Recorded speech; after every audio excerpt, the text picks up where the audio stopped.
Sa Makati, patay ang isang buntis matapos barilin umano ng kanyang kapitbahay. Balitang hatid ni Katrina Son.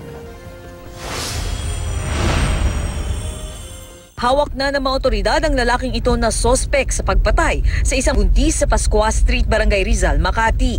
Si Nelson Abrazaldo alias Ison, 30 taong gulang, ang siyang itinuturong bumaril at nakapatay umano sa biktimang si Joan Fontbuena, 36 na taong gulang at 8 buwang buntis noong Martes ng gabi.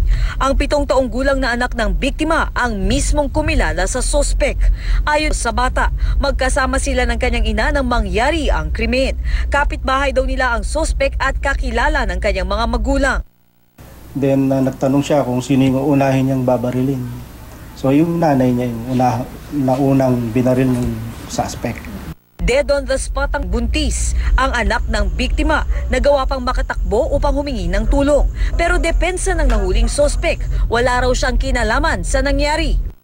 Actually, denial siya nung nahuli namin siya. Dinala dito para tanungin. Yes, nakita. Yung bata, in-identify niya rito sa office.